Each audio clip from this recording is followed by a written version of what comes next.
meeting this morning. I realized I was looking back at the notes from our December meeting, and I actually had the gall and the confidence to perhaps even predict that we would be able to meet in person for our February meeting. But of course, COVID threw yet another curveball at us with Omicron. So thank you all for your willingness to join electronically. We will see what 2022 brings us, and hopefully the chance and opportunity to be able to meet in person. But hope that you are all doing well. Denise, according to my notes, I think we have a quorum. Is that correct? Great. Thank you very much. We certainly welcome members of the UETN team, any guests and visitors, as well as members of the public who might be joining into our meeting this morning. We have some introductions to take care of, but first we would like to take care of approving the minutes from our meeting on December 1st. You have those in your board packet materials. We would entertain a motion to approve those minutes as they stand. So moved. Thank I'll you, second. Steve. Thank you, David. All approved, please raise your hand. Thank you. Any opposed?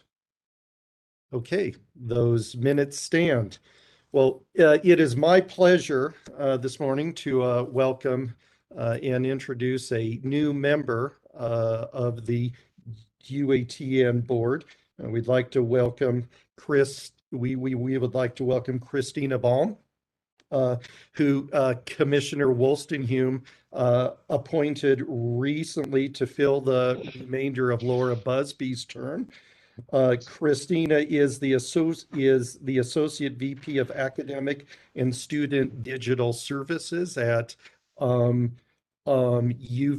and she will be filling one of the higher education seats on our board. And Christina, I would like to give you a chance to introduce yourself.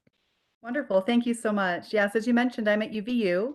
I've been there since October of 2020. So during COVID, made a transition. I'm loving it. I work in digital transformation, and we have the chance to really affect some changes at UVU currently, which are quite fun. My team's responsible for a lot of the student-facing and faculty-facing technology. So the websites, all the classroom technology, mobile app, as well as business intelligence and other teams. So quite fun work there. Prior to that, I was at LDS Business College, now Ensign College, as the CIO there, and had a chance to as well affect digital transformation and be involved in higher education. So just grateful to be here and to learn a lot from you guys and hopefully contribute some great things. So thank you. Great. Thank you, Christine. And once again, welcome to the board. Thank you. Our next introduction, we have Brent Legg, who is joining us. And as part of his introduction, there will actually be a presentation that Brent will make to the board. I'm going to see, Jim, I have in my notes that you'll be introducing Brent. Is that correct? I'd be happy to do that. Thank you. Great, thanks. We have the privilege of completing the 4th iteration of our statewide inventory for K-12 software and hardware. And joining us today is Brent Legg and Lindsey Conrad, and they've both been part of this through our entirety. This year reminds me a little bit of the first year, where we had about 14 weeks, I think, Brent, to get the inventory completed once we signed the contract.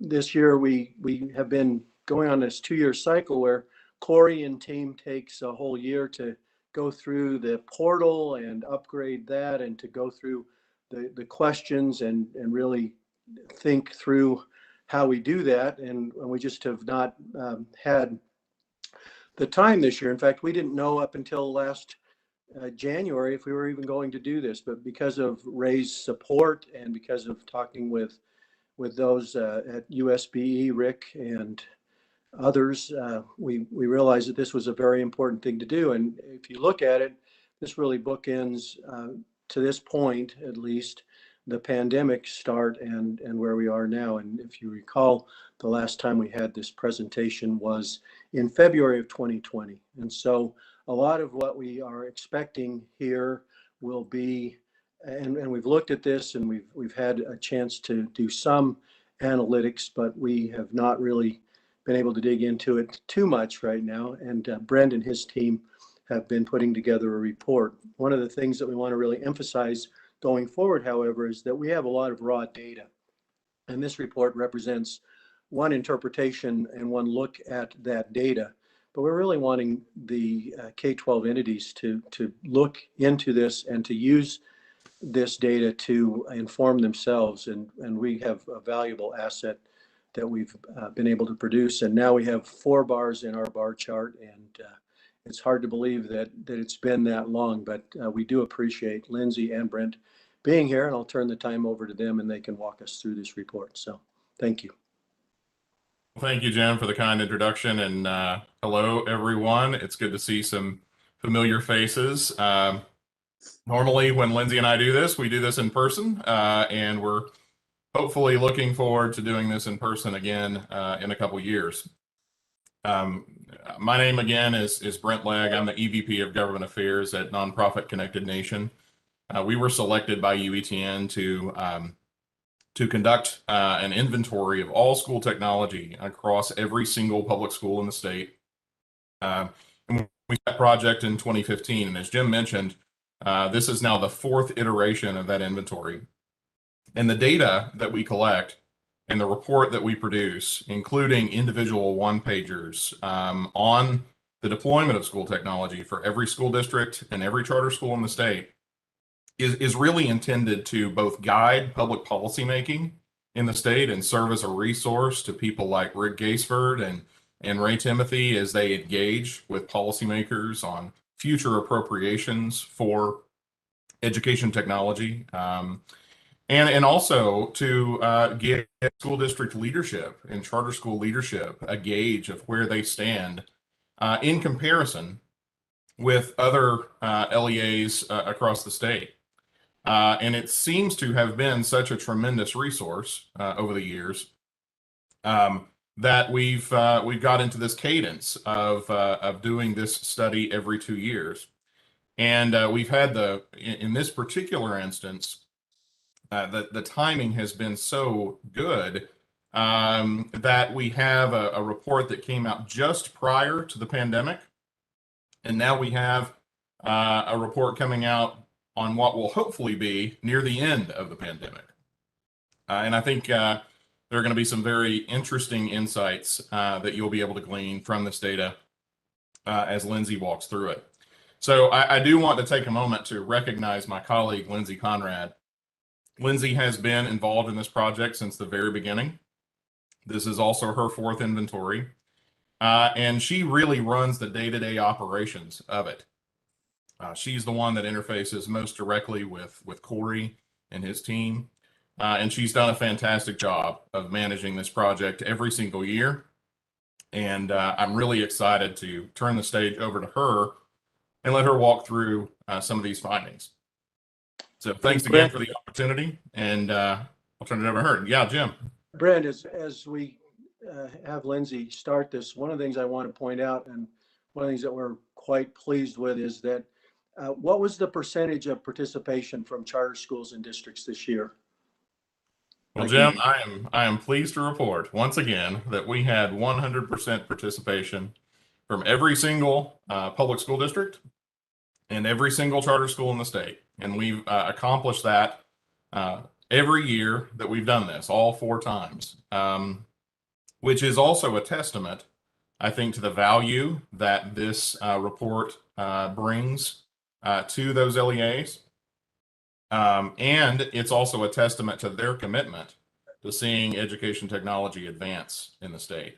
So I want to take a moment to publicly thank them for contributing to this, because if it hadn't been for their hard work inputting the data that is a representation of what is actually happening on the ground, we wouldn't have this report, we wouldn't have this study. So thank you, Jim, for bringing that up. And I will now turn it over to Lindsey and let her advance through the content that we've prepared for you today. Thank you very much. Great. Thank you, Brent. Can you all see my slides and hear me okay?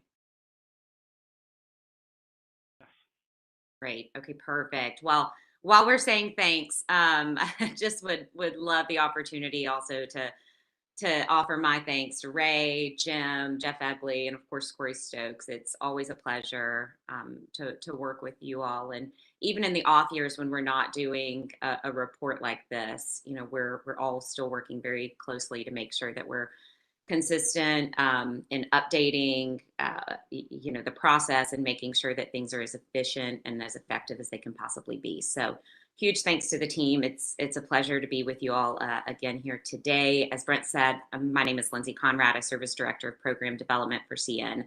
And I've had the great experience of leading this project on behalf of Connected Nation since its inception. Of course, working with Brent as our project sponsor and everyone there at the Uetn team. So we have a short window of time today, so I'll be highlighting just a few of the many slides that we have included in this deck, but I really want to view this from a lens of pandemic learning. You know, as this was mentioned previously, when the pandemic hit, schools across the country were forced to look at alternative learning models to meet students virtually in their homes. Take home devices, of course, home connectivity, digital learning resources. They became even more vital than they already were, and they were already certainly important. And we believe Utah had a leg up in executing successful pandemic learning because you already knew with great specificity where those resources were. So let's move into the slides. First of all, inventory priorities. Since 2015, CN has leaned on 6 pillars for success, and you'll see those were utilized here in this 4th iteration once again. At the top left is relationship management. And it goes without saying that without the strong relationships among our team, Uetn staff, and the school district and charter LEAs, the inventory would not have been successful. You know, we already touched on the fact that 100% of district and charter schools submitted their data for the 4th iteration. And I think that's a feat that we should all be very proud of, since it really involved all hands on deck, both at the local level as well as the state level, and then at the CN level as well. Another thing to mention in this slide, and I won't go through each of these, but portal development's really important to our project. In 2019, you may remember that we underwent a very in-depth portal redesign process. Prior to that, we had utilized a customized off-the-shelf solution, but following the inventory in 2017, it was clear that we needed even more customization and functionality. So after months of focus groups and surveys and discussions with stakeholders, and Corey, we spent a lot of time on the phone, but the portal was built from the ground up and used for the last inventory iteration. So this year, Uetn and working with us as well took things up to the next level and incorporated even more functions for ease of use, fixed a few things, and we'll just kind of continue to improve this process as time goes on. Quickly on the inventory timeline, this year, you know, you'll see that the bulk of our time was spent planning, and that's so when the inventory launches in October, we're able to quickly and efficiently collect that data out there. So here's our timeline. In May, we began the planning process, making portal updates, updating the point of contact list, and much more. The portal officially launched in October, and data was collected through December. And then from December to present, we analyzed the data, CN analyzed the data and created this report you're looking at today. So now for the data, which I know everyone's excited about. First, we're going to look at hardware in schools. Trends in the number of computing devices per student. The number of computing devices per student, this is always an important metric we track over time. And you can see how this has changed significantly since 2015. A few numbers not on this chart, I'll just kind of read off to you off of my notes here. State LEAs report more than 888,600 computing devices are available to Utah's 675,589 K-12 students. So that's our universe that we're looking at. That equates to 1.32 devices per student. up quite a bit from 1.12 in 2019. So it appears the investments are manifesting in computing devices per student, and we're encouraged by those numbers. When looking at computing devices available and the types of computing devices available, we see that mobile devices like Chromebooks have grown in popularity since way back in 2015.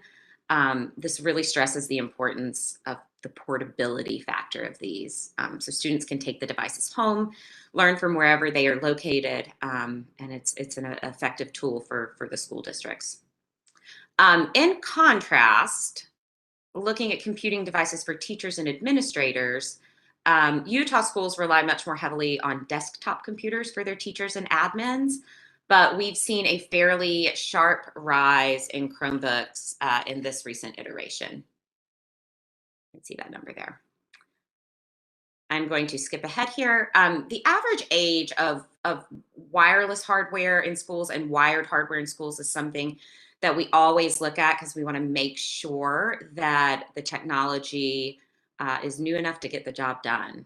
So obviously, it's important to know how old this tech is. You can see this slide here outlines the wireless ages, and we see that nearly 1 in 5 Utah schools say that their wireless hardware is newer than 1 year old, which is a significant improvement since the 2019 inventory. You'll see where it was just 11%. Another 19% said that their wireless gear is 4 or more years old. So that's the far right over here on the screen. And while this number has decreased since prior inventories, it still represents a pretty significant number of schools using aging and less efficient wireless hardware. Hey, Lindsey, this is Corey. Just Yeah. to point out, this is really important. A lot of the CARES funding that we received at the state level went into wireless technologies infrastructure, and that's why you see the huge jump on the 1 year and the just over 1 year, so 1 year or less. So kind of a cool trend, and shows, even though we threw $13 million at that particular project, right, Jim, Jeff, we still have a long ways to go. But that's why there was a significant jump in those two newer areas. Yeah, it's great to see those numbers reflected, and I appreciate the clarification there, Corey. So looking at the average age of wired hardware in Utah schools, this tends to be even older, and I think what Corey just shared may explain why. More than 2 out of 5 schools, 44%, reported that their wired hardware is 4 years old or older. Also of note, and I know this is a lot of data to look at, but I just wanted to draw your attention to the slide. We don't have to go through all the numbers, but these changes did not occur at similar rates when comparing charter and district schools between 2019 and 2021, or I should say between 2015 and 2021. But in 2015, charter schools were more likely to have very new, less than 1 year old wired and wireless gear. By 2021, district schools were more likely, compared to charter schools, to have newer equipment in both categories. So UETN had asked us to pull this chart together, and I think it shows some interesting statistics. All right, I'm going to skip ahead here to LEAs providing remote internet access to students. So for most students, the ability to access the internet at home has become even more essential, particularly since the onset of COVID, when remote learning became just a necessity and a lifeline for millions of kids nationwide.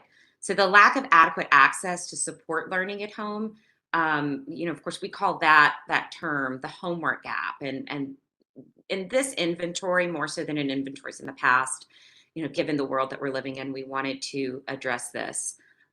So this has become a top priority for us in this inventory to kind of see what's happening on the ground there in Utah. More than 1 in 4 LEAs, 27%, report providing some sort of remote internet access tools to their students, while another 1 in 7 seek out and provide information to families about low-cost or free solutions that may be offered by their internet service providers.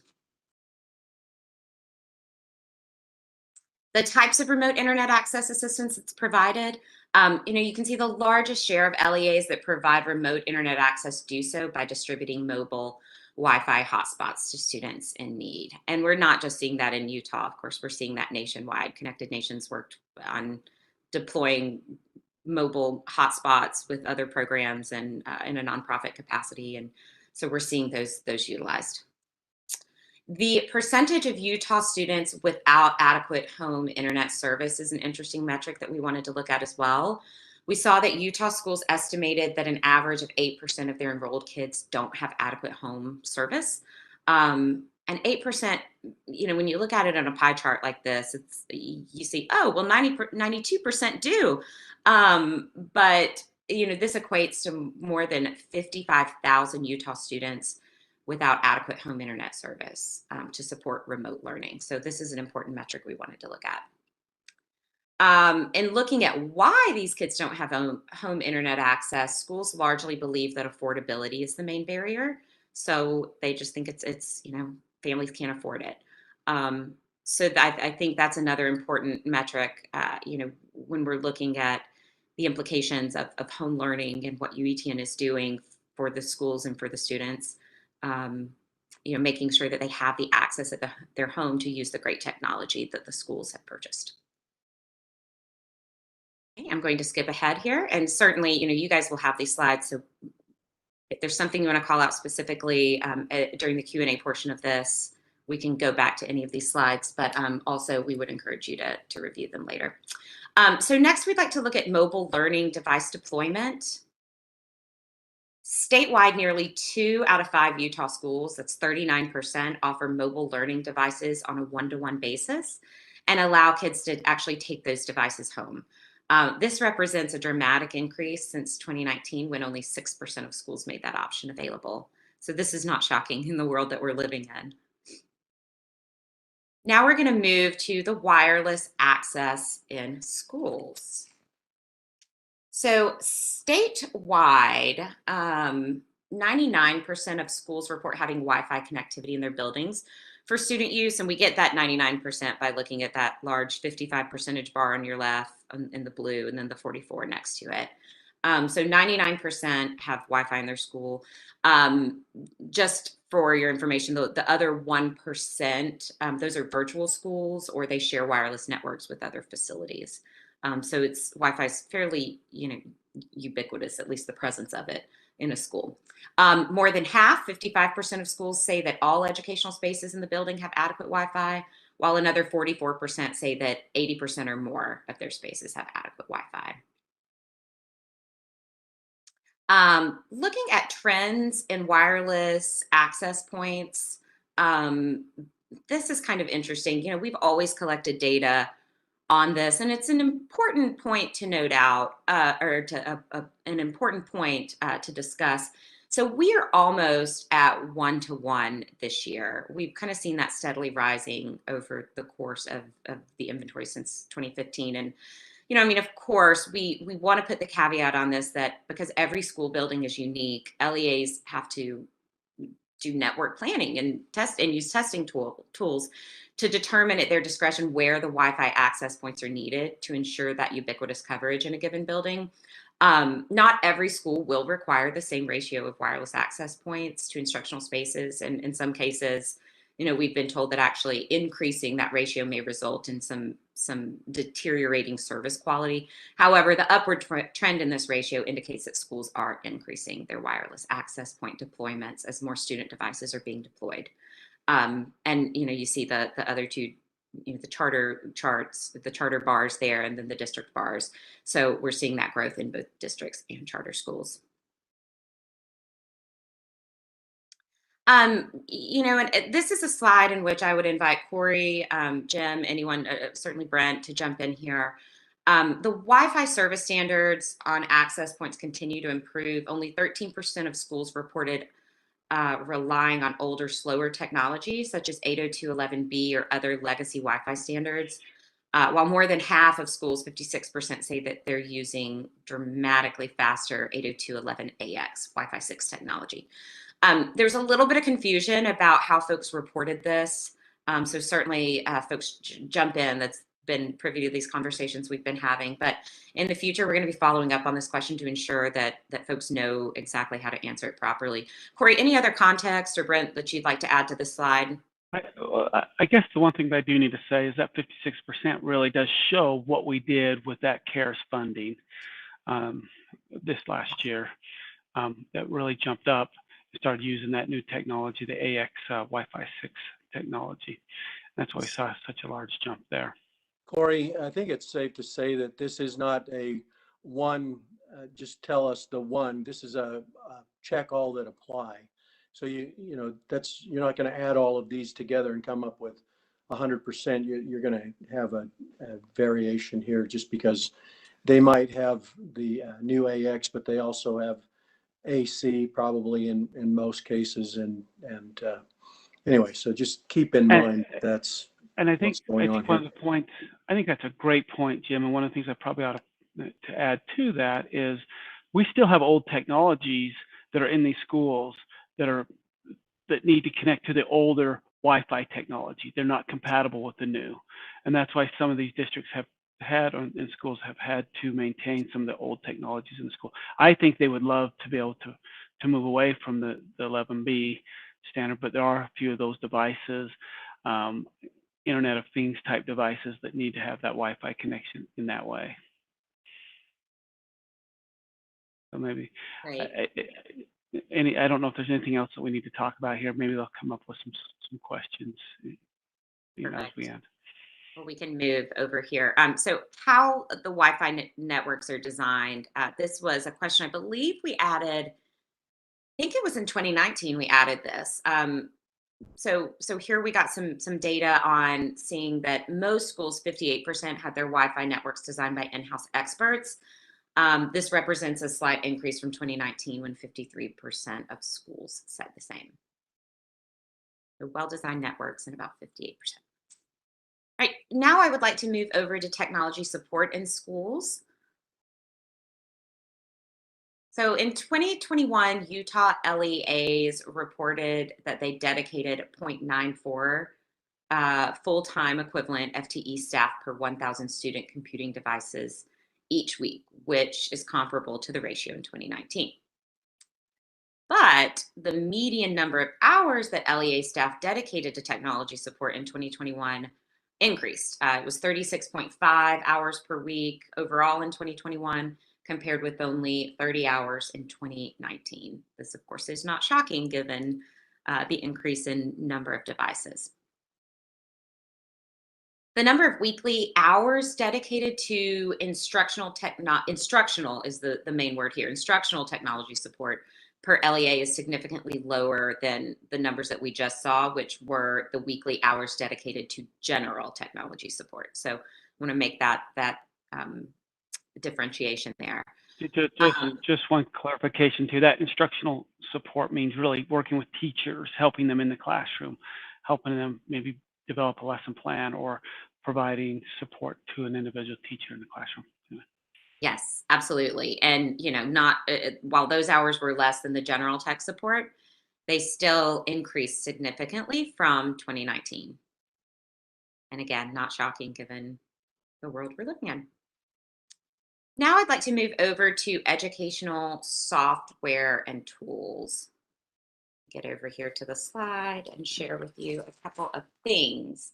So this year we split up the educational software and tools by grades. We looked we looked at primary school students as well as secondary school students and split those up so that we could get a good idea on, what apps were being utilized at different ages. So we can start with the secondary school students here for grades 7 to 12. So we saw that nearly 2 out of 3 LEAs said that Google Apps are critically important, while more than half, 58%, said the same about Canvas. So those were the two large ones that we saw. I know this is a lot here, so I'll leave it up for just a moment for you to kind of review a few of those other ones. So now this is the chart that shows primary school students. the majority of LEAs said that Waterford literacy and WebEx are critically important. That's the language we use. While more than 2 out of 5, 42% said the same about ST Math. So interestingly, the differences between the needs of primary school students and those in secondary school are most pronounced in their use of the WebEx app. So while the largest share of LEAs said that WebEx is critically important for primary school students, that same app is the most likely to be classified as not used or not important for secondary school students. So we thought that was fairly interesting. Just Canvas use. I was surprised it's that low. Yeah. For the 7th through 12th, it's quite a bit higher.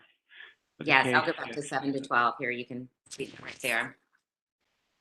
Any other questions on this slide? Or are we good to move on? Okay. All right. So we've always looked at SIS systems. This has been something we've tracked since 2017. And it's clear that the largest number of LEAs are using Aspire. And then, you look at this Skyward over here, tiny little 4% of LEAs are using Skyward.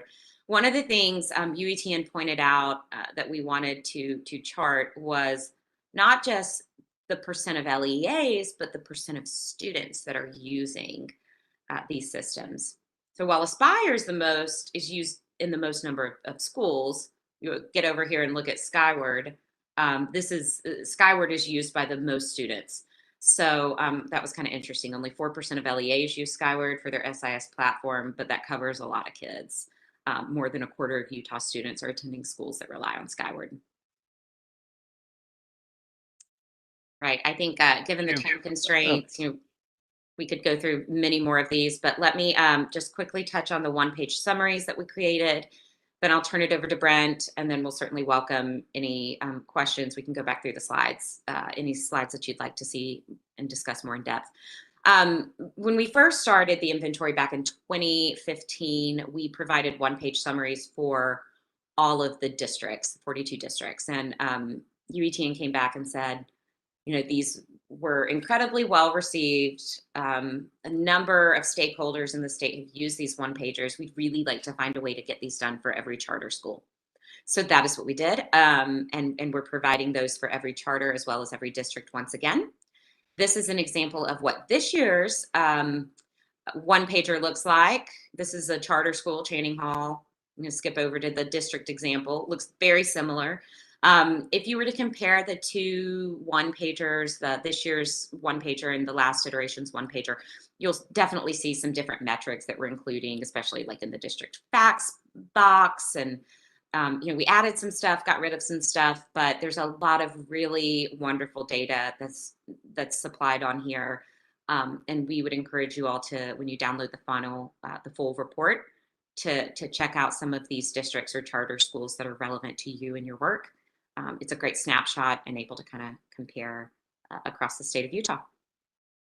So let me turn it back over to Brent for a few closing remarks, and then we'd be happy to take any questions.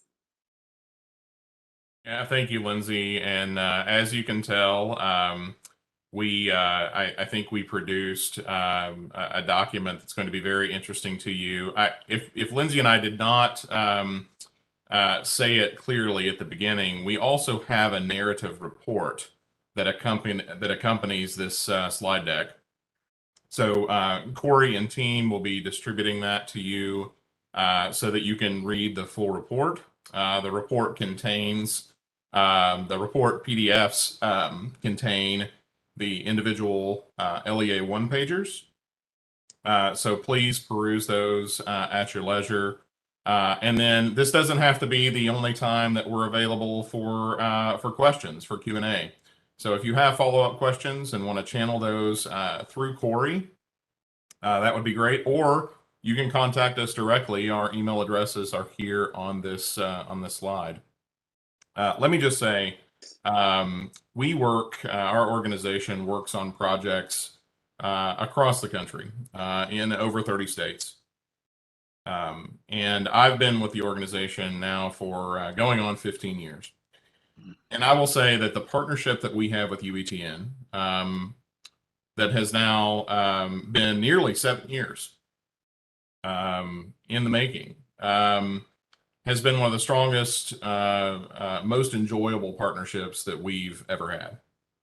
And I think that's a testament to your staff, from Ray to Jim to Corey to Jeff Fegley. We have a strong affection for our relationships with UETN, and the work that you do. I say it all the time. Jim knows this. Jim's seen me say this in presentations that we've given at conferences and events across the country. I truly believe that the network that UETN operates is a shining star among all states as it pertains to what you deliver to your end users.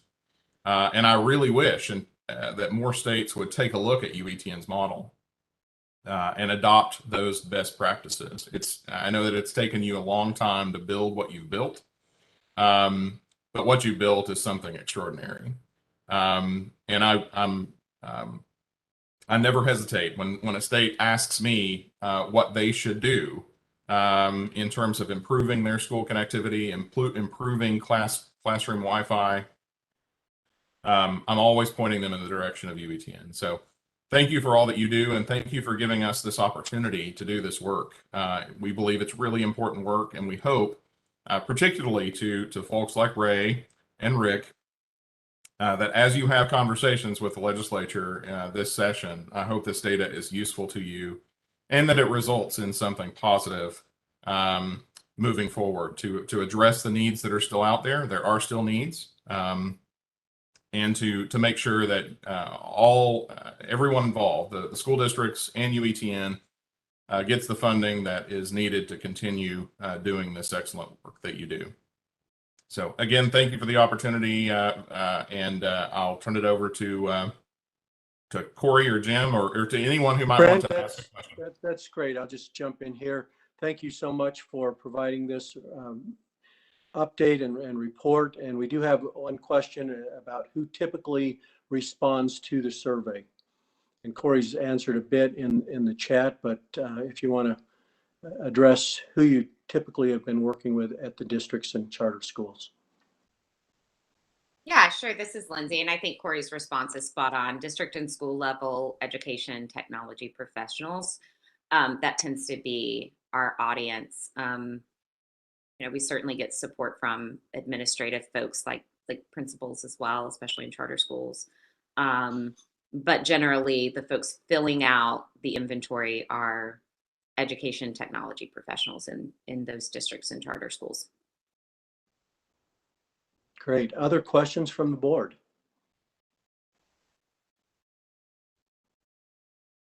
I'd like to add a comment to this. Brent, Lindsey, thank you so much for what you've done over the years here. I can't tell you, board members, how critical this data has been.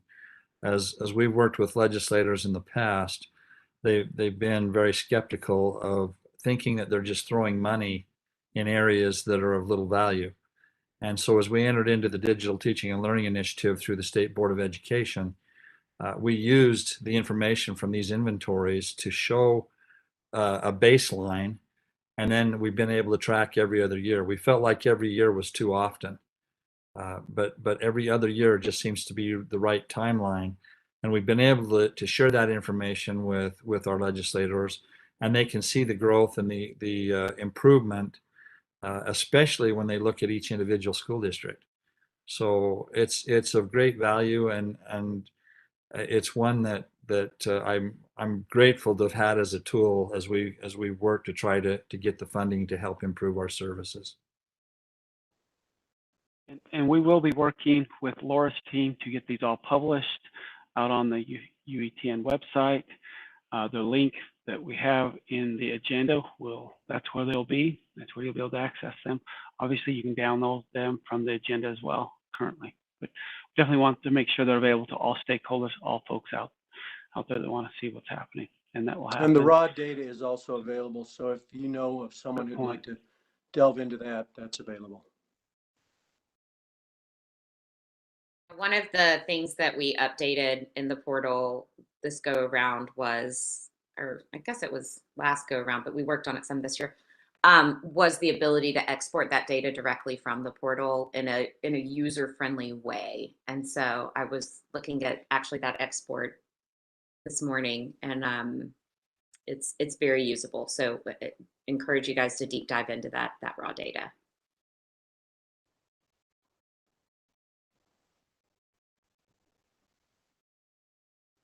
Chair, I have a comment. Please. Okay, I just wanted to, first of all, thank you. This answers so many questions that our LEAs are asking. It's answering a lot of the questions that our legislature is asking, especially right now where through the use of the combination of all of the various types of ESSER funds is over $1 billion. But with this type of data, it can really show the steady pace and purposeful efforts that have been provided, you know, with our local education agencies and what that has looked like and where that impact has gone. And so this type of information for a district to be able to get on their own has been, you know, next to impossible, but how timely this information is as well. So I just wanted to say thank you. Great. Any other questions or comments?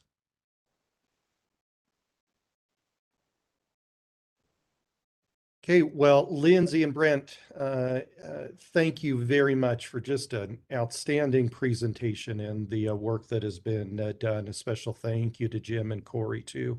Appreciate this. Just remind members of the board that you have these presentations as part of your meeting packet and encourage you to download them. So very, very impressive. Thank you. Thank you, Chair Wagner. Okay, we are going to move on now. We have one action item for our meeting this morning, and I'm going to invite Laura to present this action item. Thanks. So this is a policy draft that you all reviewed in the December meeting. So are you able to see the policy on your screen? Yes. Okay, great. So based on the feedback that you provided in that discussion, there's been a few minor changes. One is there was a recommendation to include a process for submitting written comment. So that language has been added. It's highlighted here in red. And then just to clarify another piece of information, so we're trying to balance the legal requirements for Utah open meeting law and also the requirements through the Communications Act for federal broadcasting. So federal broadcasting has a procedure where people are welcome to comment in meetings, but they can remain anonymous. And so we added some language to clarify how that would occur. So they would still need to RSVP, but they could RSVP with a pseudonym like person A, person B, and so on, in order to make sure that we're following that legal requirement. Those are really the only changes that have happened. In your packet. You'll see the markup copy that I'm showing here on the screen. And then there's also a clean copy.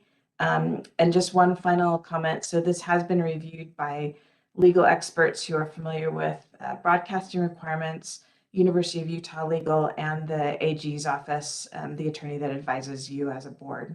And they've all said it's great, no objections at all. So this is an action item for the board. Great. Thank you, Laura. I hope that members of the board have had a chance to review this document. The recommendation for this action item is that the board approve and this become policy for our open meeting. So I will entertain a motion at this time. I'll make that motion. Thank you, Jared. I'll second. Thank you. That was Patty, right? Yes. Okay, great. Any discussion?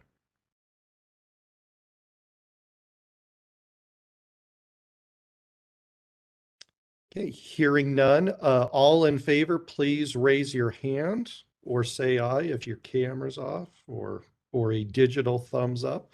Any opposed? Wonderful, thank you. This motion passes and this policy has been adopted.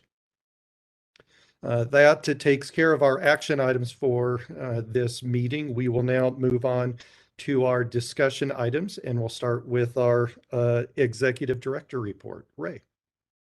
Thanks, Mr. Chairman.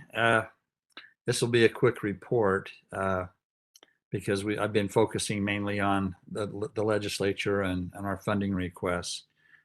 Just to review that about 2-3 weeks ago, Lisa, Robert, and I had the opportunity to meet with our committee, the Infrastructure and General Government Appropriations Subcommittee, and present to them our funding request.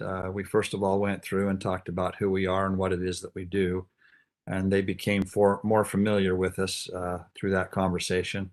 We received some really positive feedback from them once they recognized the services that we do provide.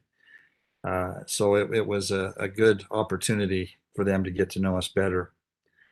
After that, the committee met and worked on their prioritization, their prioritized lists of all of the groups that presented and were requesting funding.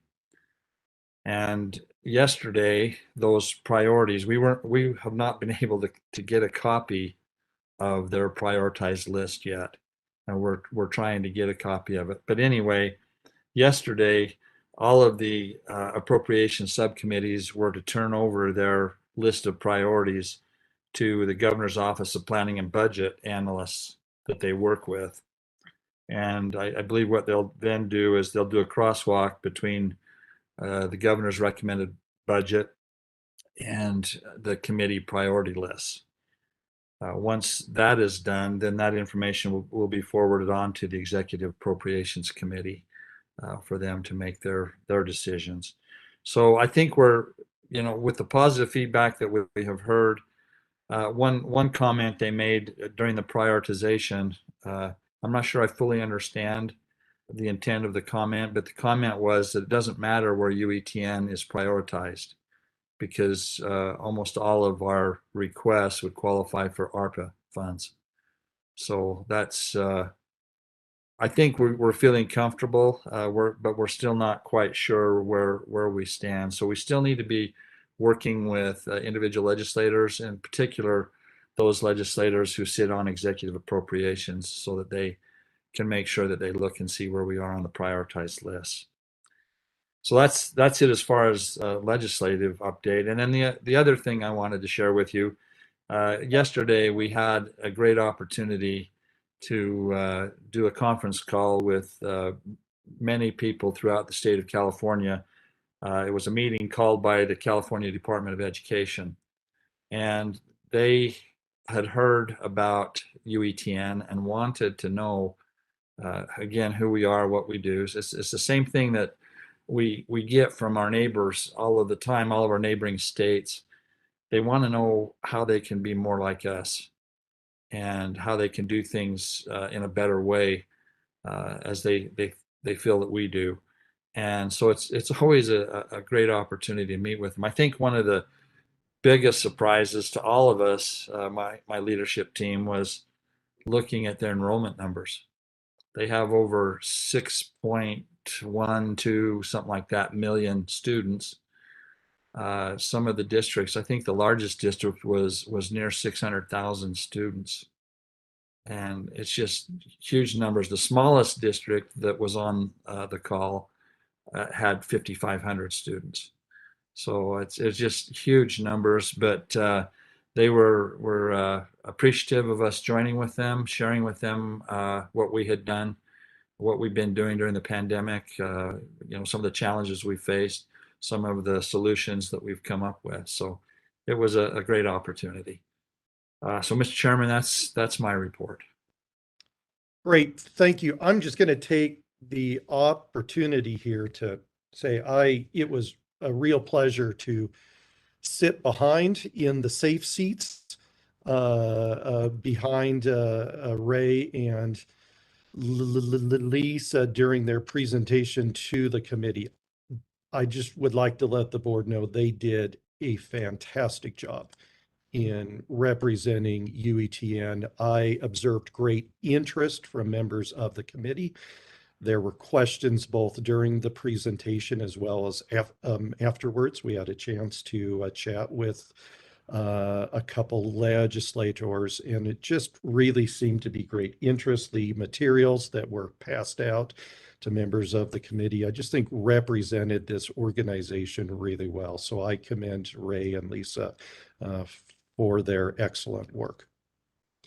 Thank you. Any questions, comments for our executive director's report? Okay, we will move on to our next discussion item. That's the EDIA update. And I'll turn the time over to Dr. Jan Gibbs, who will be taking care of this discussion item.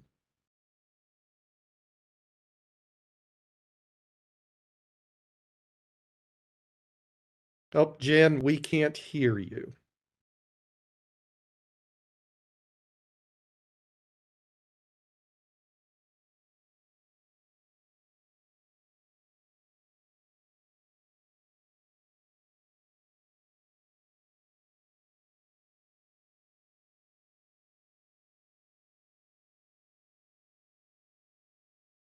Okay, we'll give Jan just a second.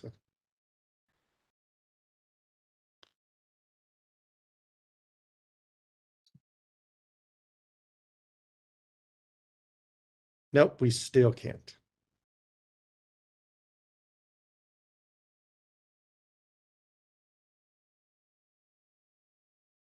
Maybe what we'll do is we will move on to our third discussion item, and then Jen, we will return to you if you can get your audio up and going. So why don't we go to the 3.3 service integration discussion, and I believe Matt and Rich will be taking this. Hey, thank you, Mr. Chairman. You can hear me okay? And can you hear me okay? Yes. Yes. Both. Thanks. Great, thank you. Yes, Rich and I and Laura as well are excited to share some exciting news and changes that have been going on internally with our integration of services within UETN. And I'm going to take a few minutes just to provide some background and then turn some time over to Laura and Rich. So we wanted to start out by sharing some success stories, some reasons to celebrate. As you know, back in 2014, when UEN and UTN were combined by the legislature, since then we've been really working to a full integration of services and personnel. So some great accomplishments that we've made over the past 6-7 years. Rather than having two network and security groups, one for education and one for telehealth, we've now completely merged them into one managed security services team under Troy Jessup and Jim Stewart. Also, the Network Operations Center is now monitoring 24/7 all circuits, both education and healthcare. And Mike Shuping and his team manage the WAN RFPs, contracts, and other procurement needs, both for education and telehealth services.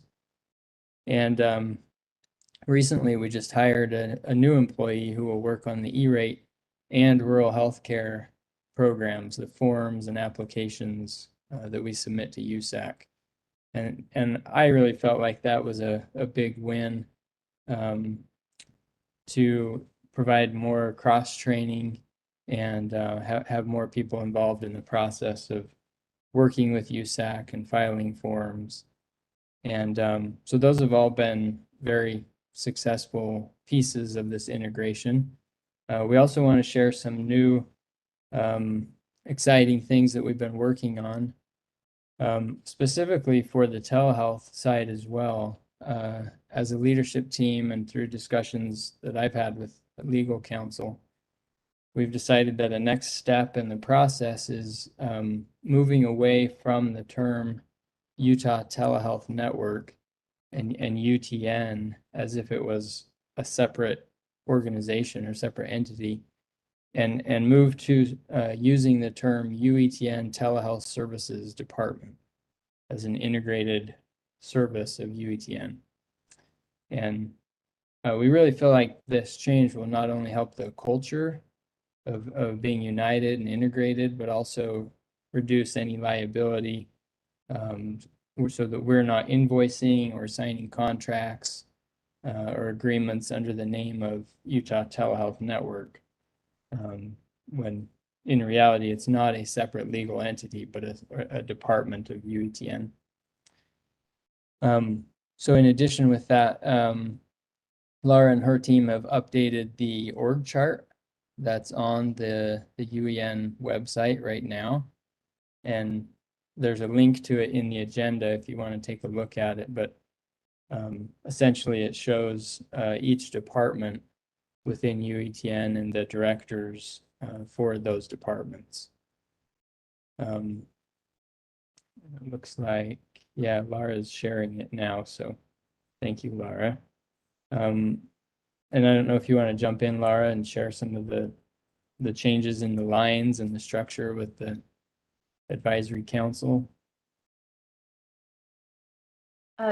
Thanks, Matt. No, this is just really an update reflecting how things have been organized by the service areas. So you'll see the service areas in the big line across the center of your screen. And I think it just really reflects how we've been operating, but we finally were able to update the org chart to show it. Great, thanks for sharing it, Laura. So a few other things that I think in my mind kind of snowball from that change that we'd like to make include things like our email alias. So we use a number of different email aliases within UETN and standardizing to have everybody use at uetn.org shows our partners, our stakeholders that we're one organization. Laura and her team have also been working on some updates to the uetn.org website, which I think are really exciting. And maybe I'll hand it over to Laura again to share your screen with the changes to the website. Sure, happy to. So this is very much in draft form, as you'll see, because we have some placeholder text on there as well. But what you're looking at is an update on uetn.org. So we took all of the things that are across the organization, like the strategic plan, you all as a board, things that are across the organization, and really wanted to bring those front and center on this website. So you'll see there's a scrolling news item, and we'll have some text there that features the different services. One of the important things on this screen to see is at the very top, and it's probably small on your screen, are the black letters. This is a header that will be on every one of our websites going forward. So we took the main service areas, departments like Matt talked about. So technical services, but we kept the word network because that's more of what our constituents consider it as. Education, telehealth, broadcast. And then the About screen has a lot of the public information, communications, newsletters, that kind of thing. So those same services are located here in the center of the screen. And our web team was actually kind of pleased to see that we already have iconography that represents those different service areas. So we probably need to work on the network one because we haven't really vetted that with that team. We have a lot of logos. I think they counted like over 50 different logos for different things. So again, the four main service areas are across the center of the screen, and those will link to the respective secondary pages and secondary sites that have that information that's specific to that group.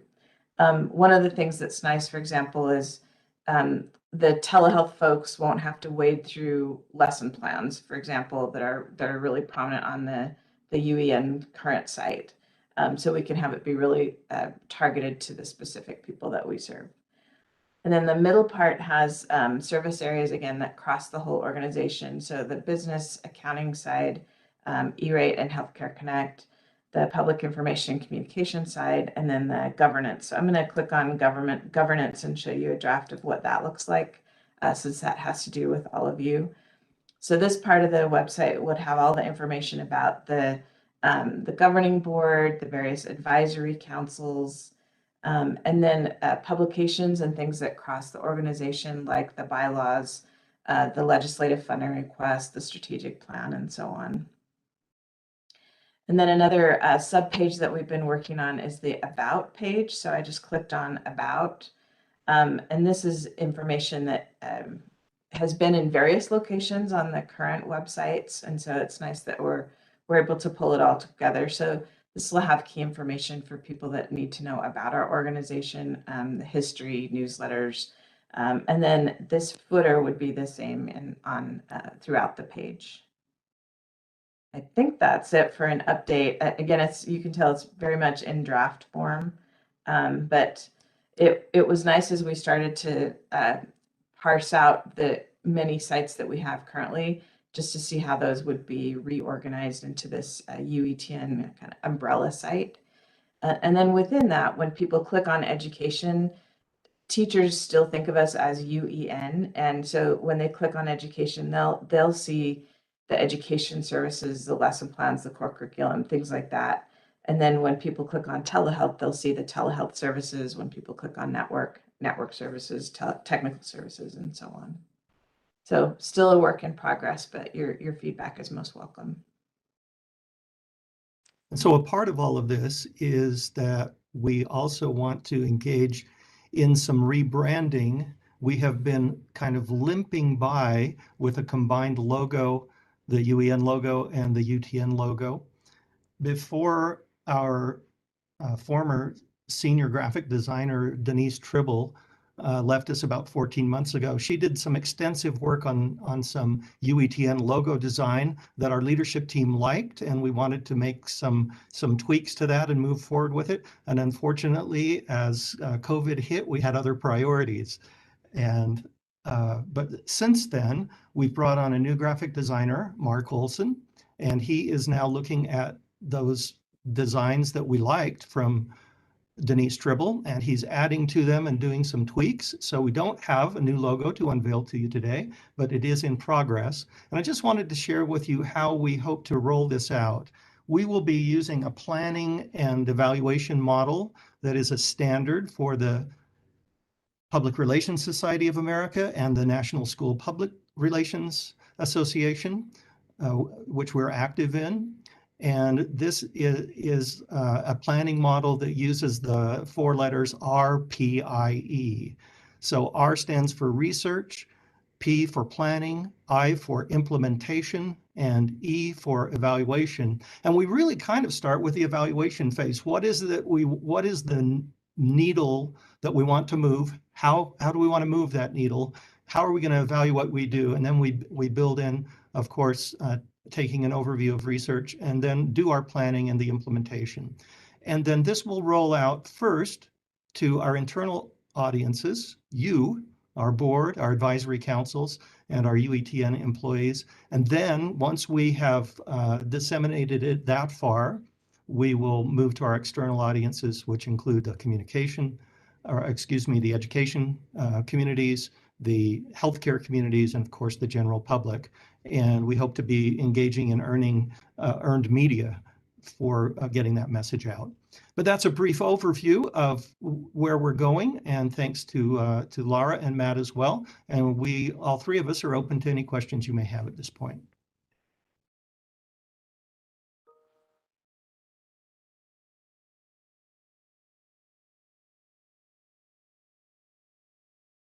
Okay, thank you, Matt, Rich, and Laura. That is great. Integration is so important here, and it's very exciting to see these positive changes, and the website too. So thank you very much. Any final questions for them? questions, comments? Okay, we will jump back and see Jen. Are you able to join us now? Can you hear me? Yes, we can hear you now. Victory. We did test. James did due diligence. So I'll share my screen and can you see my slides? Yes. Yes. Excellent. Thank you. Now get my slideshow going. There we go. Well, we've been busy with our equity, diversity, and inclusion work group work. And so today I'm going to share first one of our main projects for 2021 and provide a couple additional updates and then invite some advice and guidance and discussion from the board. So last summer, my colleague Katie Garrett, our media services manager, and I joined the One Utah Council for Equity, Diversity, Inclusion, and Access. And that is part of the governor's office initiative to help support the meeting of the goals outlined in the roadmap. And as part of our work on this council, we provided instructional design and technical support for a course that's perhaps best explained by the council leader herself. Can you hear my audio? We are not hearing the video audio. Oh, and we just lost your audio.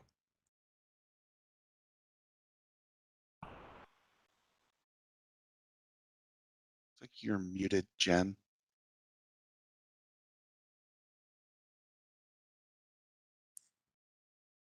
Okay, I wasn't muted before. We've got this. Can you hear me? Okay, let's try this again. Thank you for bearing with me. Concepts and events that can help us better understand some of our historically marginalized communities. The 21 Challenge was originally created by Dr. Eddie Moore Jr. It's an opportunity for either individuals, teams, organizations to engage in a course where for 21 days they're diving into content that is allowing them to understand how do we do better, how do we serve better, and how do we make sure that no one is left behind when we have the opportunity to transform the outcomes for our communities.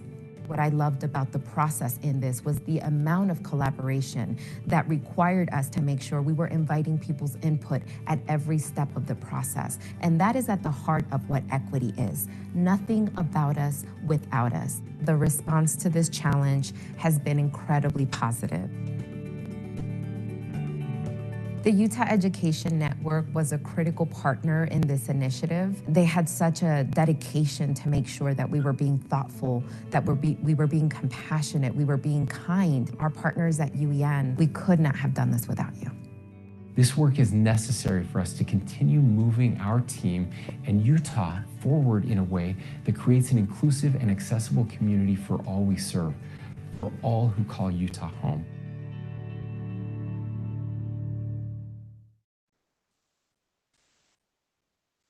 As a step towards a more inclusive Utah, our administration.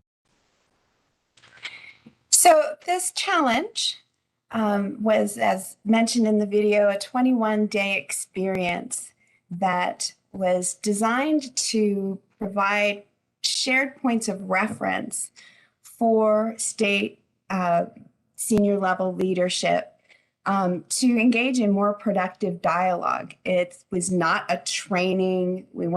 There weren't quizzes, there weren't learning objectives. It was really a chance to just bring some key points of contact with information so that people could engage with it in different ways. So folks could engage with it just individually and keep their thoughts to themselves if they preferred. But using our Canvas platform, we were also able to provide the online discussion opportunity for folks who wanted to share what they were experiencing when they engaged with a particular piece of content. We also integrated a Utah focus, and think that one place that's really evident, I'll pop on over to the course itself.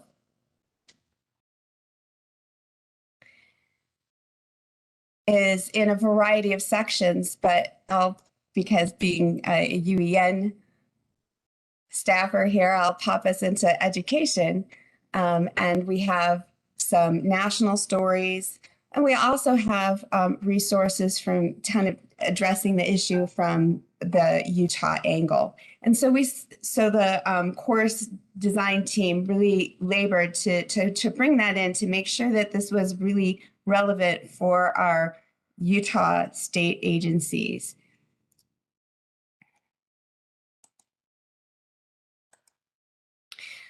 So outcomes from that initial course, so it started September 20th.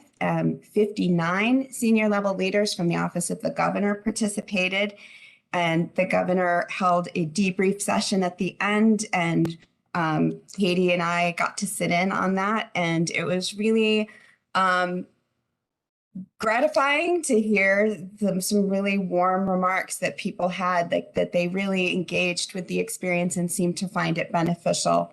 And many of them expressed an interest in rolling that out to their staff and their leadership teams within their agencies.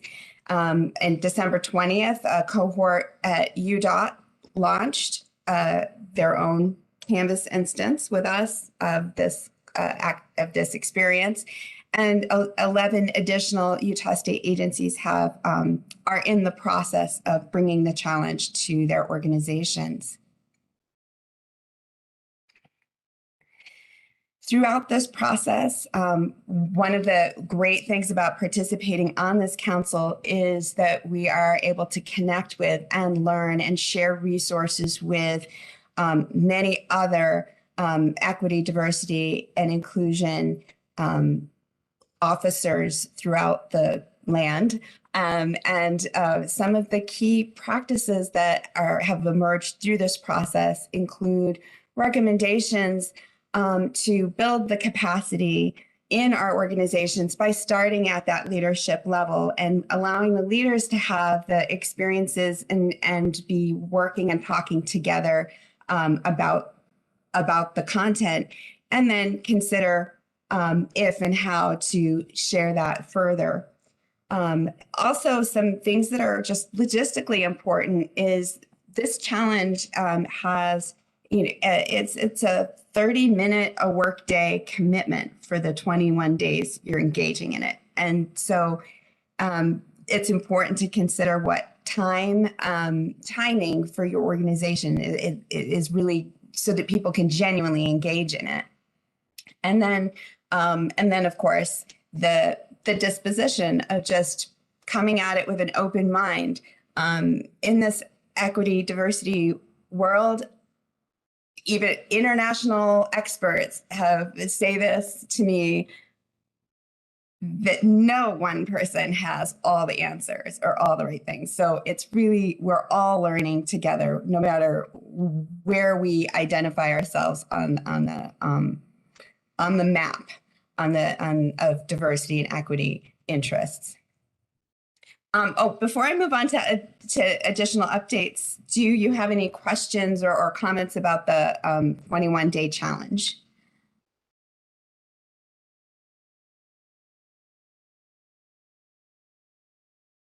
Okay, I'll move on. So coming up on March 22nd, the University of Utah has announced a day of collective action. So they're asking departments across campus to engage in activities, to plan things, to work together or individually to raise awareness in alignment with Black History Month and some recent events that have affected members of the university community. So our work group we have requested and will soon be getting 15 copies of a book called So You Want to Talk About Race by Ijoma Alua. And I haven't read the book yet. I'm really looking forward to it. And so any staff or board members who are interested in participating in this read along, let us know. And we can send a copy of the book that we have ordered through the Utah State Library's Book Buzz program. So really excited to be working with that partner on that. And so on March 22nd, we will be hosting a book club style, semi-structured discussion of the book to see what we think and explore that. We're also continuing to build our internal capacity for this work. The Multicultural Affairs Division is leading out on a webinar series on communication and equity for state agencies. And so we're participating in that series. And then we're also looking at how other organizations are communicating around equity, diversity, and inclusion. And I have a sample that I've been looking at from one of our peer public media stations, 9 Network. They have on their website, they report for both their workforce and their board composition. They put it up against the demographics of their service area. And that's on their website to see. And, you know, I'm wondering if this is something that maybe we should be looking to do.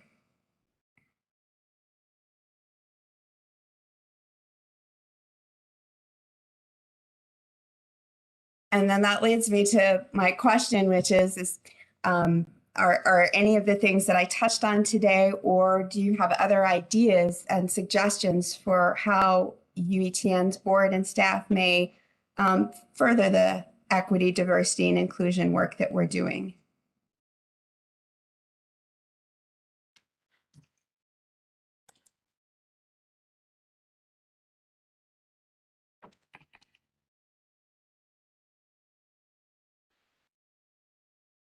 This is Patty. May I speak, Chair?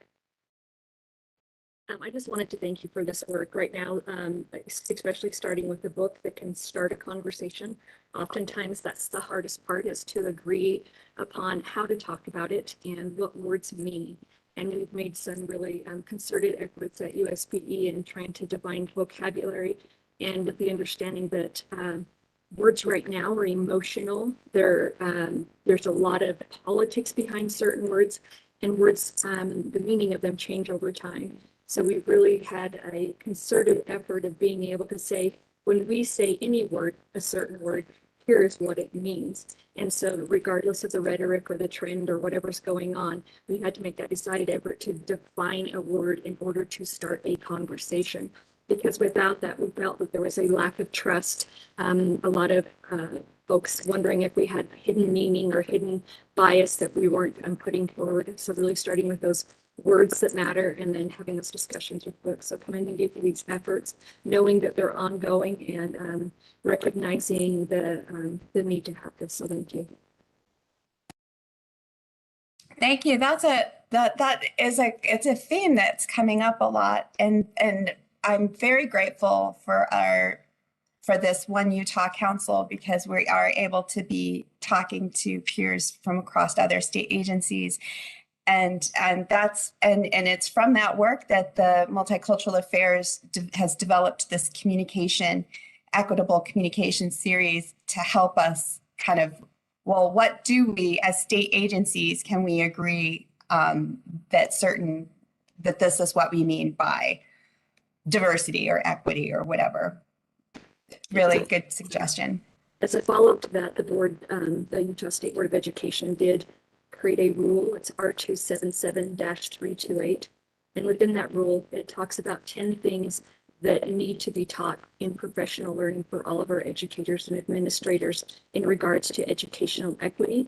And then it talks about 4 things that are may nots, things that should not be stated or being done in the classrooms as well. And so really defining those efforts and modules of what that looks like. We have found, and I don't know if this is similar across many agencies, but that with our educators, they actually have never taken any courses in law, defining the difference between what's a civil right and what is something that is more flexible. And so the first time any of them are even exposed to it is when they get their administrative endorsement and want to become an administrator. And that is their first even idea of the difference between, you know, some of the IEP things, some of our federally protected classes, and things that they didn't know that were more flexible in nature. And so that is, I think that once we know more and, you know, we can do more.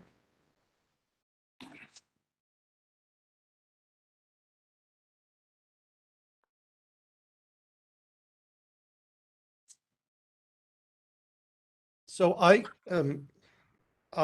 really appreciate this topic as I've been thinking about how the board can perhaps be more engaged. I wonder if it's a statement. I wonder if it's perhaps a motion at a future board meeting where, as a board, we could show support for this topic in these areas and these discussions and the work that's being done. I would look to Ray and Laura and what's being done at the staff level too. Can the board show support that way? I just will jump in and say I'm open to ideas of how the board can more formally show our support.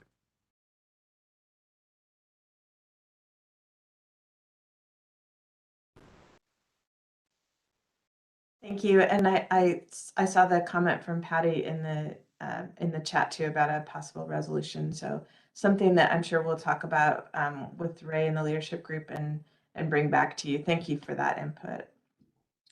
This is Jared. We've been the Board of Higher Education has been really focused on diversity, inclusion, and equity for a few years now, and has really done a lot to make efforts to ingrain it in the way that they think about higher education and the way that they encourage the institutions to do so as well. And so I'm thinking that I guess one of the things that I'm learning that it helps to be able to have ways to be a little bit deliberate about how we look at diversity and inclusion in whatever we're doing. For the Board of Higher Education, it's how are we, not only what are the results in the data that we're seeing with regard to representation of various groups, but what are the barriers and the hurdles that we might not be seeing or might not be aware of that can help to improve access and improve diversity and inclusion. And so I wonder if perhaps part of a resolution or any kind of action that we do as a board might include some indication of, for example, we have reports about our technology inventory today and our legislative activities and so on. What are the things that are going on with those efforts that we may or may not have thought of that could help to impact how we enhance or improve inclusion? Got a lot of opportunities with that with UETN, with just the way things appear on the network and who gets access to the equipment and how and why. I know a lot of that's looked at, but maybe some of that could be included in what we look at regularly.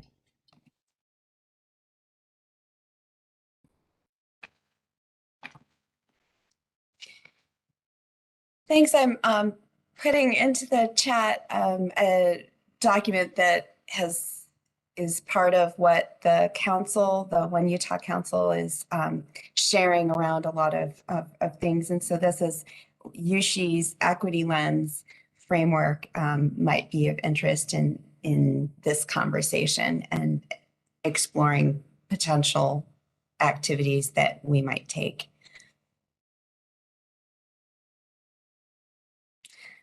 Thank you so much for your input today and for letting me share these share this work. Great, thank you, Jen. Just a wonderful presentation about a very important topic. So thank you. We will work with members of the UETN leadership team and look at upcoming meetings and board action to show our support. So thank you very much. We will move on to our reports section now. In your board materials, you have a copy of the 2021 local content and service report. I've had a chance to take a look at it. It's beautiful. I would invite members of the board to pull that up at some point and review it. It's very impressive. So just wanted to bring that to your attention. And now we'll get just some quick updates from our two advisory councils. We'll start with Matt with Telehealth Services, and then we'll ask Rick to give us an update on the UEN Advisory Council. So Matt first, please. Okay, thank you, Mr. Chairman. I'll be brief. We had a fairly short meeting on February 3rd and just provided mainly some updates to the advisory council.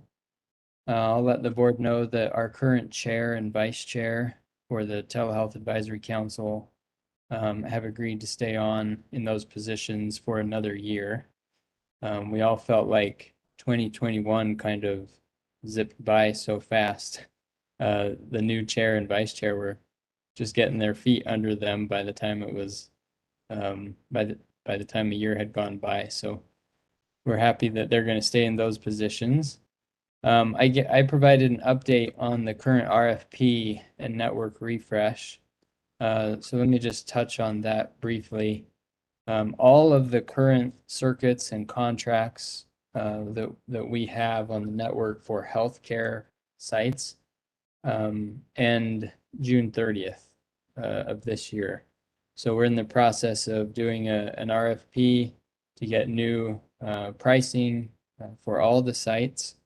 And I really want to mention with Ray and Lisa's guidance, we've made a real concerted effort this year to get every healthcare site up to a 1 gig connection, which has never been done before. Some of them are still at 10 megabits per second, 25 megabits per second. And so we got good pricing, and we also are making an effort to reduce the fees that we charge to the healthcare facilities. We've sent them all out their new pricing and got some great emails back saying it's the first time they've ever seen prices decrease. And at the same time, their bandwidth speed increased. So they're happy, and we're happy. We think this will be a great next cycle. It'll be a 5-year cycle that will begin on July 1st. So I provided that update. We're going to soon, during the month of April, we're going to open nominations again for the Deborah Lamarche Telehealth Excellence Award that we started when Deb retired. Last year, the award was presented to Dr. Jennifer Majurzik at the University Stroke Program. And we asked the advisory council to create a subcommittee of individuals from the advisory council to help us review the nominations, score them, and decide on a winner. We'll present that award at the June 2nd advisory council meeting this summer. Other than that, there was great discussions, some really neat stories that some of the advisory council members shared about how telehealth has saved lives in their communities. a great story for Wayne Community Health Centers in Bicknell. They recently contracted with Intermountain Healthcare for telecritical care services and told a great story about saving an individual's life using that service and the telehealth technology and connecting to a specialist at Intermountain who knew just what to do at the right time. And we asked them to write up the story and help us share that with the community and share the value of the telehealth in these small rural communities. Last thing I'll mention, there hasn't been any action in the legislative session on telehealth. Just this last week, there's one bill that's come up. It's House Bill 365 from Representative Dunnigan, which makes some minor amendments to the Telehealth Act, mainly for prescribing controlled substances over a telehealth visit. So if there's any questions, I can answer them about that, but I think I'll end there in case there are any other questions anybody has.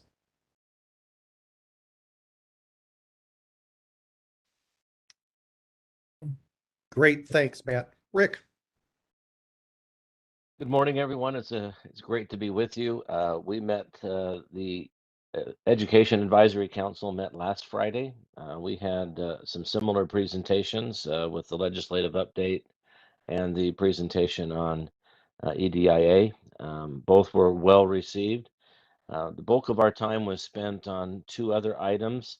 One was the Utah Online School Library, which is going through a bit of I guess you could say a bit of a facelift after many years of being a one stop for everything K-12, to be able to segment that and to have a elementary landing page and a secondary landing page that students and educators will be able to use with the resources that have been identified as more appropriate for each one. I just think, for example, the EBSCO secondary libraries would only be seen by students who are choosing the secondary library, and the same with the elementary. It'll just make, I think, navigating the online library a whole lot easier. And I think the council was very much in support of that move. I know that they're still in the progress of that, and those will be rolling out here in the coming, I guess, in the next month or so. I would think is when we'll see the final versions of those. But great work by the staff at UEN putting that together and working through all the logistics of that. Our second major report was on the broadcast update, and Laura B might have your microphone button ready just in case you need to jump in and make sure if I get anything wrong here. But for a while now, UEN has had one of their channels, I think whichever one it is, has been not broadcasting anything. They have not had any content. And the plan is to now begin broadcasting NASA TV on that channel. If any of you have ever had the opportunity of just tuning in online to NASA TV, it can be quite fascinating at times, but always some good content that will be there. And they think the idea, they're reaching out now and doing some preliminary work, but the goal, I think, in the next month or so would be to bring on NASA TV to that channel. I know when I'm scrolling through channels sometimes at night, I'll see it just says sign off on the channel on the cable guide, and I'm going, oh yeah, that's what Laura was talking about the other day, and that will be nice to see NASA TV there.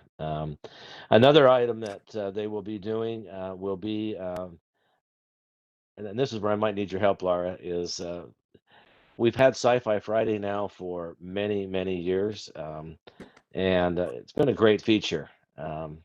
And that's going to be replaced with a new, I guess it's a Lit Friday type of kind of thing, where they're going to take books that have had movies made of them and be able to broadcast those. Laura, can you give a little more information on that? Because I think the council was really supportive of this and really excited to see this rolling out. Sure, thanks. Just briefly, so it's Litflix. It would be replacing Sci-Fi Friday. So every Friday there would be a film adaptation of a piece of literature, either a book or a play. And there'll be different themes. So there's a Sherlock Holmes theme. March is Women of Mystery Month, so mystery novels written by women. And yeah, many more adventures to come. And we're doing this in partnership with the state libraries and advised by some of our partners from the library system. So they'll be doing coordinated efforts at the library branches with literature that's in that same genre or other community outreach efforts that are happening at the libraries. Thank you, Laura, for that additional information. Although it will be sad to see some of the science fiction movies not on. I think there'll be some great content, and this will be some videos and things in that will be very useful for teachers in schools and students in schools to have discussions around as well. So that is our report for the advisory council, unless you have any other questions for me.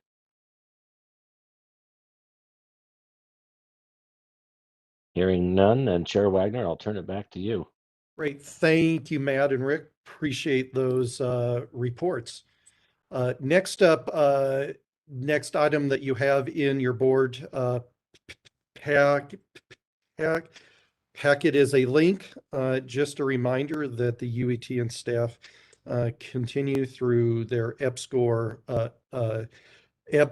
monitoring responsibilities. They continue to take care of that. The link is in your board materials, or you can see the work that is being done there. Any questions from members of the board on EBSCO monitoring?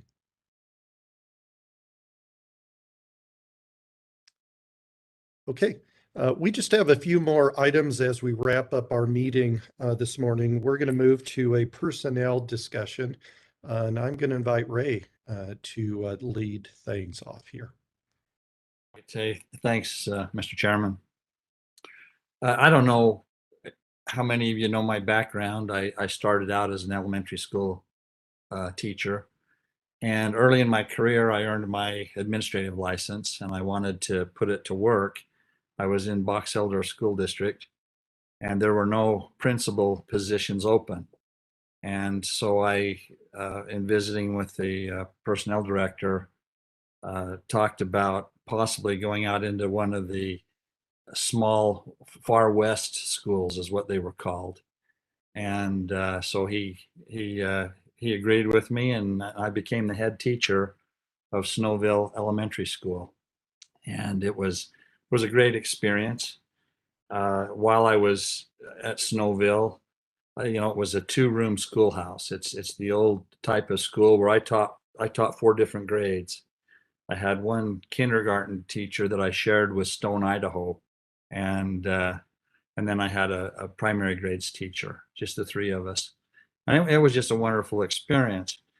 We got to know the other Far West school teachers. That would be out in Park Valley, Howell, and Grouse Creek. And it was just really kind of a neat experience. One of the teachers from Park Valley, at one of our meetings, she announced that she was going to retire. And I just asked the question. I says, well, how many years have you been teaching? And she said 40 years. And I didn't say it out loud, but God, I rolled my eyes and I thought, oh, come on, get a life, move on, do something with your life. 40 years is way too many years. Well, I'm in my 45th year now as an educator. And it's time for me to move on. So I just wanted to publicly announce that my intentions to retire effective July 1.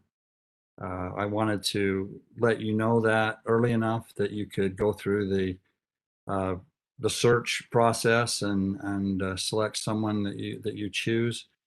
I will be available to help in any way that I can. I have some vacation days to burn, but my number one priority would be to help assist whomever you select. But I also know that when you've been appointed to a new position, you know, you don't really like somebody looking over your shoulder for very long. So anyway, I want you all to know how much I appreciate you. We have a wonderful board. My staff is beyond compare. You know, just wonderful people. It's an organization that I've never seen the likes of. Just the way people work together, the professionalism, the desire to serve others and to do what's right. We just have a great organization. So anyway, Mr. Chairman, that's what I wanted to report to you at this point. I'll turn it back to you. Thank you, Ray.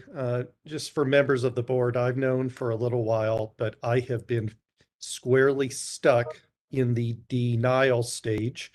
And I'm not sure I'm going to be getting out of that stage anytime soon. Ray, words just cannot express the gratitude that we feel for your work, not only here at UETN, but your impact on education here in Utah. We'll have an opportunity to continue to work with you for a couple more meetings, but just thank you very much. I do want to talk to members of the board about steps going forward, but I'll just pause. There are some nice things being put in the chat, and I'm sure to members of the board and staff, this will sink in. But as far as process goes in moving forward with a search, we will be posting the position next week. I will be, as chair of the board, I will be appointing the search committee, which will be made up of members of the board as well as the members of the UETN staff. I should be sending emails out to those who I would like to appoint here this afternoon or on Monday so that we can finalize the search committee. Once that search committee is finalized, I will work with Denise to get to announce the composition of that search committee, get that out to the full board. And so we'll try to get that out to you next week. Of course, this is a board action and board approved action as we move forward in finding a new executive director. I don't want to put Rich on the spot, but Rich, I believe there's going to be a press release. I'm thinking there are members of the board who are not in this meeting, and I think it would be helpful for them to perhaps find out before the position is posted next week, as well as the press release. Rich, do you want to talk about what the status of the press release is, and if we can perhaps use that to get word out to the full membership? Happy to do that. Given Jen's experience, I just want to verify that you can hear me. Yes. Yes. 2 weeks ago, Ray asked me to draft a press release. We have drafted it. It has been reviewed by Ray and Robert. And I would love to read you this whole 2-page news release. It will be posted online later today. We will also send it out as an email to our staff and to you as board members. But Ray said, don't read the whole release, so I won't. But I'll read you 4 paragraphs of this 2-page release. The headline is, UETN CEO and Executive Director Ray Timothy to retire in July. The subhead is, former school superintendent brought a decade of innovation to statewide network. And the release reads that Dr. Ray Timothy, the longtime CEO and Executive Director of the Utah Education and Telehealth Network, has announced his retirement effective July 1st, 2022. Timothy, 68, and Ray just had his 68th birthday this week, guided the network through a decade of expansion while facing formidable challenges, including the COVID-19 pandemic and the merging of the Utah Education Network and the Utah Telehealth Network. Through it all, he maintained his signature smile as a compassionate leader, unafraid to embrace technology and innovation. We have a quote from Dr. Timothy. He said, "I've spent 45 years as an educator in Utah, starting as a 5th grade teacher and then serving as a principal and superintendent in rural and urban districts. Now, after a decade at UETN, it's time to focus on grandchildren, volunteer service, and travel." Timothy, who grew up in the Box Elder County towns of Tremonton and Garland, earned a bachelor's degree at the University of Utah, a master's from Brigham Young University, a PhD from Utah State University, and his PhD research focused on curriculum and instructional supervision. We have a quote from Dr. Wagner. Dr. Timothy has dedicated his professional life to serving Utah students, educators, and communities. I wish he would agree to lead UETN for another 10 years, but we regretfully accept his plan to retire, said Dr. Robert Wagner, UETN Board Chair and Academic and Instructional Services Vice President at Utah State University. The UETN Board plans a nationwide search for Timothy's successor. So this goes on for a few more paragraphs. I would read them, but Ray asked me not to. So look forward to the release, but I will end with the final paragraph, which comes from Ray.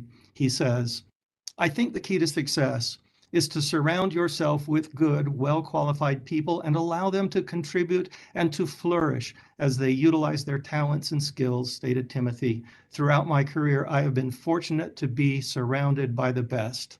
That's the end of the release. And Ray, we would just say to you, we feel fortunate to have been under your leadership and to count you as a leader and a friend.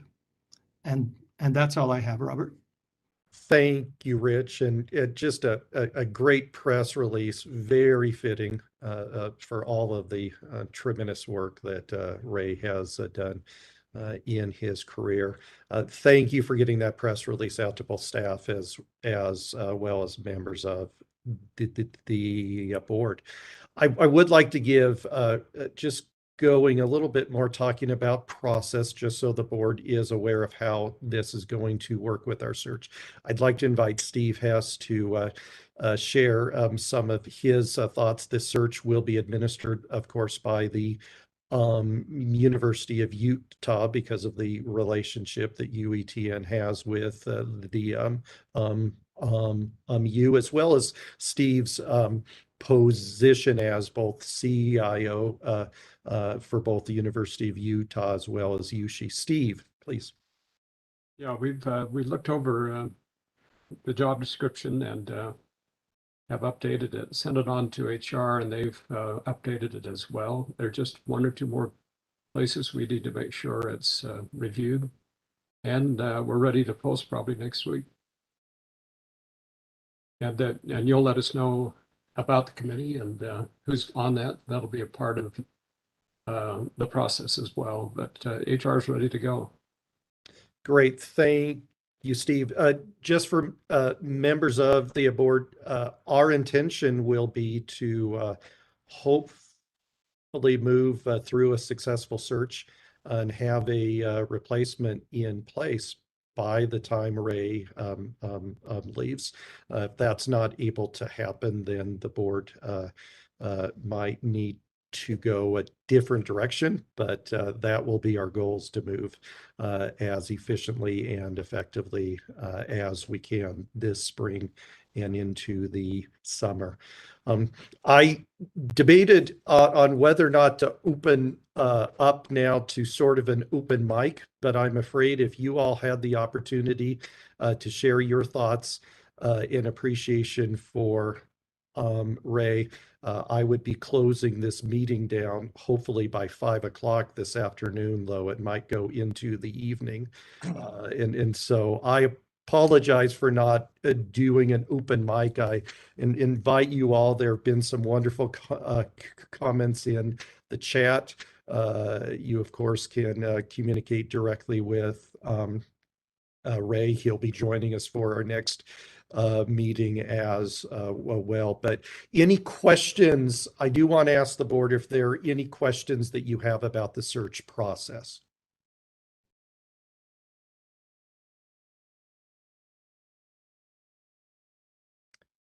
Okay, hearing none, we will proceed then with that search, and invitations will be going out here soon, and then we'll update the board via email next week. So Ray, again, thank you. And this is hard news to take, but very excited about retirement and your future and all that you have in the store. It is well deserved. Thank you. Appreciate you all. Thanks. We just have a few other items to bring to your attention. In the other category, there are some links to some video productions that we would encourage the board to look at, as well as links to articles. So great materials available to the board for you to review after our meeting. And with that, those are the items that we have. Any questions, comments, anything from the board before we move to adjourn? Okay, hearing none, I will entertain a motion to adjourn. So moved. Thank you, Steve. Is there a second? Thank you, David. All in favor, please raise your hand or say aye. Aye. Thank you very much. We stand adjourned. Hope that you all have a great Valentine's Day too. Thanks. See you. Thanks, Robert. Thank you. Thanks, everyone. Thank you.